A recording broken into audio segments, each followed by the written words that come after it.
Welcome to our channel. My name is O'Brien and I would like to thank you for watching this video. If you find value in it, please like and subscribe. And if you have any questions, please put it in the comment area below. Thanks again for watching. This video is on how to handle negative buying power.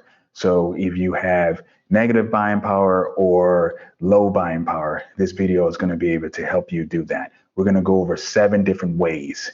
And each way is an effective way, but it's not necessarily in a certain order. So you're going to have to play process of elimination to see what works best for your situation. So if you have negative buying power and you potentially going to have a margin call, then you're going to have to consider these steps and consider them pretty fast, because if you have negative buying power at the end of the trading day, let's say for like today, then you have until the end of the trading day tomorrow to be able to fix that.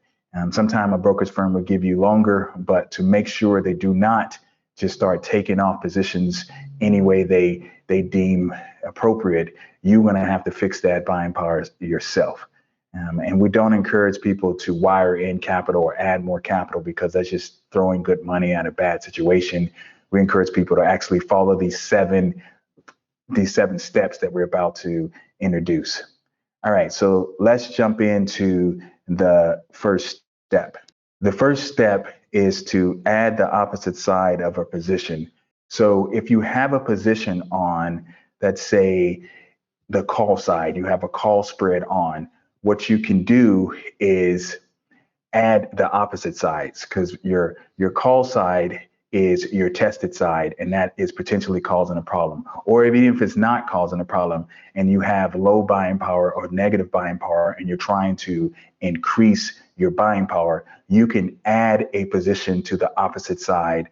Mostly we're calling this the non-tested side. You can add it to the non-tested side, in this case the put side, and it will increase your buying power, as long as you do not increase the width. So for example, if you have a 20-point wide call spread on, you do not want the put side that you add to be more than 20 points wide.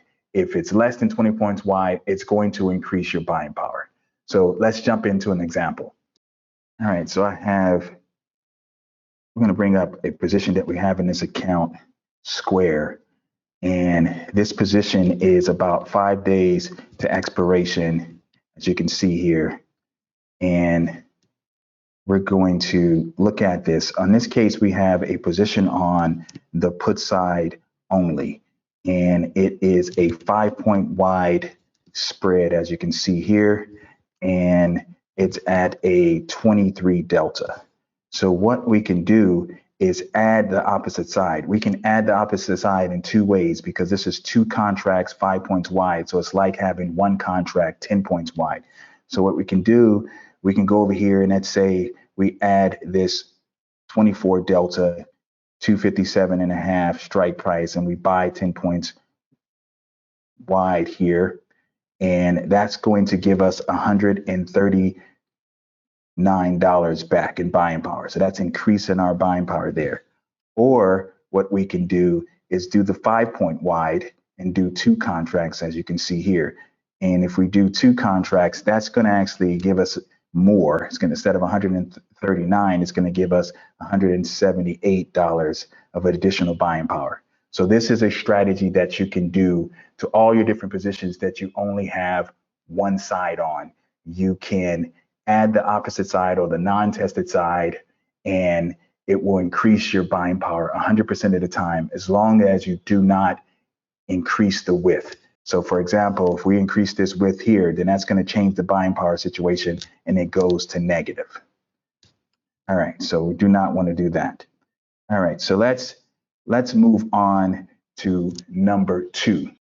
Number 2 is you can roll up positions. What we mean by roll up positions is that you can roll up a non-tested side. So once again, let's use the example that you have a tested side on the call side. You have a call spread on and it's being tested. The market is going up a lot.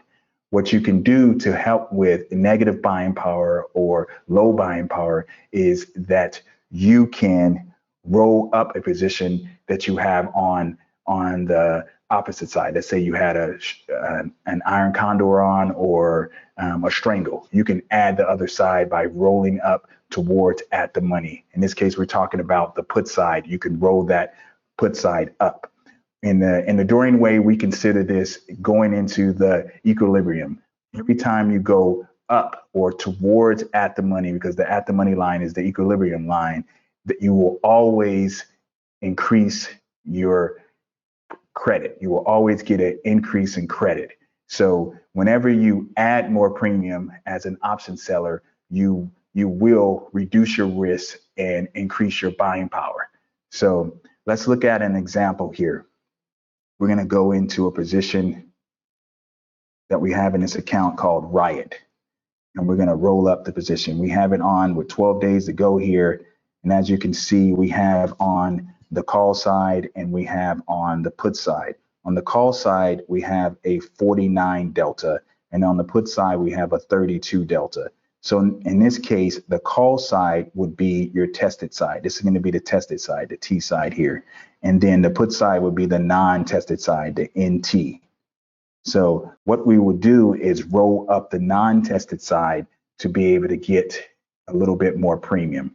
So what we're doing here is buying back the spread first, because this is a spread. We're buying back this 10-point wide spread, and then we can roll it up.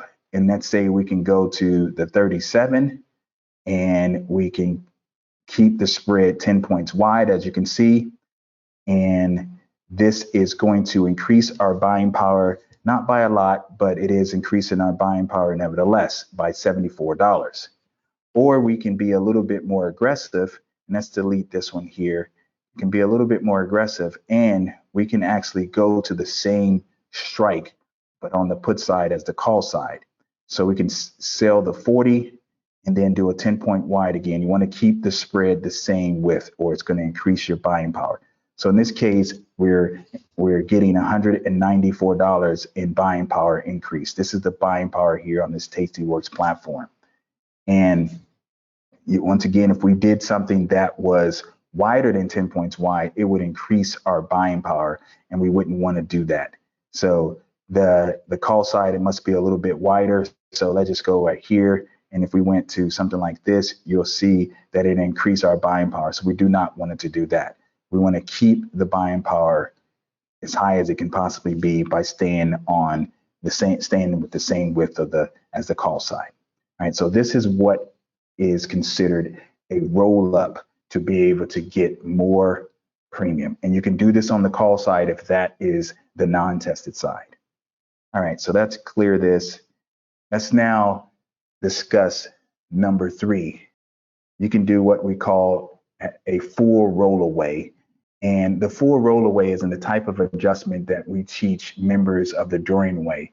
So we're not going to discuss that on this video, but if you're interested in learning the full rollaway adjustment that is done in the same expiration period, similar to like a roll up is done in the same expiration period, you can consider signing up for the Dorian Way Trading Club. We'll put some information down below on that, give you a little trial period, or you can consider purchasing our course 1, and you will be able to learn that step in lesson 7 of course 1 of the Dorian Way School. All right, so let's move on to step 4, the roll out position. So you can roll out a position to be able to reduce risk and increase buying power. So a lot of new traders or even experienced traders don't realize that when you are trading something, especially on span margin or portfolio margin, and it's getting closer to expiration, it's going to require more buying power. If you don't know what span margin is what is considered or what is used on options on futures, and portfolio margin is what is used on stock options. You normally have to qualify for portfolio margin. I know with Tastyworks, you have to have an account over 150,000 to initiate. With Thinkorswim, you have to have an account over 125,000 to initiate portfolio margin. But span margin is the original portfolio margin, and we actually think it's better. Span margin is margin, once again, used on on futures, and everyone can qualify for that. You don't have to have a certain amount of money in your account to be able to get span margin. But with those type of margining systems, as you get closer to expiration, they're going to start requiring more buying power on your positions. And that, if rolling that position out, it could increase your buying power and reduce your risk, because time is your ally as a primary option seller. And if you're a primary buyer of options, time is your foe. Right? Time is going against you. So in this case, if you roll out a position, it's going to reduce your risk based on the credit that you potentially receive, plus just time helping. So let's jump into an example here. We're going to go back to this square position here, and it's 5 days ago. And what we're going to do is buy this back here, this position. It's 2 contracts. And then we're going to go out to a different expiration date. So this is 5 days to expiration. We're going to, in this example, go to 26 days to expiration. And first of all, we're going to sell the same strikes. So this is what we call a traditional type of roll out. We're going to sell the 35, and then we're going to buy the 30. And it's going to be 10 points wide, 5 points wide still, but we're doing 2 contracts, as you can see. And just by rolling this out, we're receiving $192 of additional buying power. So this is an excellent way to reduce your risk, get a little bit more credit, and let time help you, especially if Square or if the market is going down. You can roll out, reduce your risk, and let things settle down and see if the market will come back for you. All right, so let's now jump in to step 5. Step 5 is that you can reduce the width of the spread or your spreads. So if you have on, let's say, a call spread or an iron condor, what you can do is reduce the width, the width of the spread. So for example, let's say you have on a 20-point wide spread. You can reduce it to 15 points, and that would increase your buying power. You can reduce it to 10, or anything less than 20 will increase your buying power. If you have on something like a strangle or a naked call or naked put, what you can do is add a long position to it. So if you had a strangle on, what you can do is buy a position higher on the call side or buy a position lower on the put side, and that could reduce your risk, or will reduce your risk, and it will increase your buying power, give you some more buying power. And that's ways you can help. And once again, if you have negative buying power or low buying power. All right, so let's jump into an example of that. We go over to this RTY, and we're going to look at this 26 days to expiration, and we're going to look at this put side here, and you can see that this is a 20-point wide spread, 2 contracts. What we're going to do is just reduce the width of the spread here by buying the 1975 and just selling the 1965. So the position is going to go from a 20-point wide spread to a 10-point wide spread. This is going to be the new position here. This one right here is going away. And as you can see here, this is increasing the buying power here. It's not increasing it a lot, but it is increasing the buying power. And this is a way that you can do it. A lot of times this can increase your buying power a significant amount. It just all depends on the position. All right, so let's now go to number 6, and taking off positions. This is always an effective strategy that you can use to reduce your risk and to increase your buying power. When you're taking off a position, you want to start with your winners first. So if you have a position that you have even a small win on, you want to start taking those off first. That will reduce your risk, and then it will increase your buying power. Then from that point, once you've taken off all your winners, you can go and start looking at your risk and take off the positions that's causing the most risk. So whatever is closest to at the money, we suggest you take that off first. That will reduce your risk the most and increase your buying power the most. And then it will kind of free up some mind space. So you'll stop having to worry. You'll kind of be able to give yourself a little bit more rope, a little bit more room for your position to move against you, or especially if you had, let's say, an iron condor on, or if you had a strangle on, or if you had a put spread on, and you had several of those. You took the ones off closest to at the money. That's going to reduce your risk the most and increase your buying power the most. All right, so let's jump into an example. We're going to go back over to this riot here, and you can see that in this account right now, this is the riot position we have on. We have a small win going on in this position right now, but so this is one we'll start off with, and it's not a big win, but nevertheless, it's a winning position at this point. So we can start with that, and what we can do is just take off the entire position. You can't take off just one side because it's not going to reduce your risk. If you're dealing with portfolio margin, span margin, or regular T margin that most people usually start off with, it's not going to reduce your risk. You can see that we're currently just taking off the put side here on this trade, and actually the buying power is increasing over here. So what you want to do is take off both sides, take off that win. So I'm going to buy that, and we're going to sell this. And then you can see that when we take this off this position, we're getting $545 in additional buying power. So we're reducing our risk because we've taken off a position, and then we're increasing our buying power. So if you have a low buying power or negative buying power, this is a great way to help fix that situation. It's a great way to help fix that situation is take off the positions. So far we've talked about 6 different ways that you can fix a negative buying power or a low buying power situation. And these ways are not necessarily in a particular order. You can kind of do a trial and error, try to figure out which process is going to help you most, or which processes are going to help you most. So you're gonna have to, once again, do a trial and error. Try to do number 1 by adding the opposite side. Try to do number 2 by rolling up positions. Try to do number 3 by doing a full roll away. Try to do number 4 by doing a roll out, or try to do number 5 by reducing the width of your spread. And then number 6, you can try as well by taking off positions. And then the last step is step number 7. And step number 7 is selling futures contracts.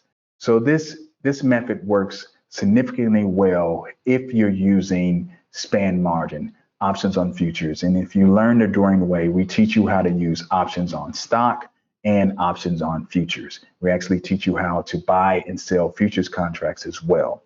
So if you have a negative buying power situation or a low buying power situation, you can actually sell or buy a future contract, a micro future or an E-mini type of future, to reduce your risk and increase your buying power. So we're going to demonstrate this process from a video that we did in 2020, a live trading video on negative buying power. And this video is going to demonstrate how powerful adding a futures contract, like a micro futures contract, one and even several of them, how they can dramatically change your buying power situation. Last night, I could have stabilized this account by doing one of the hedging mechanisms or options I provided in lesson 8 of course 1, and that's buying or selling, in this case, the micro futures. If it was a bigger account, it'd be the actual E-minis, but I could have flattened these deltas last night to make this situation a little better. So for example, you can see I have one contract here, and right here it's showing that it's going to increase the buying power. So I can put this trade on, right? So if I did 4 contracts, this will change the buying power to 2,900. And if I would have did this last night, this buying power would have been positive by quite a bit. But I didn't, right? But that's fine because I wanted to show you this morning. If I add this again, it's going to give me 3,600 in buying power. So that's a little bit, obviously getting closer to making this buying power here 0. And if I add one more, it can continue to add it for me. And then eventually it's going to stop, right? So if I add 7, it's going to stop. If I add 6, it will bring it down to something a little bit more reasonable. Since I wasn't negative on Friday, I'm not getting a margin call or anything like that. But once again, I'm not worried about that right now. What I'm worried about is, okay, how can I fix this situation, right? We'd like to thank you for watching this video. We hope you found value in it and that these 7 different ways to handle negative buying power has helped you. And if it has, please like and subscribe to our channel. If you have any questions, just put it in the comments area below. Once again, we thank you for watching this video.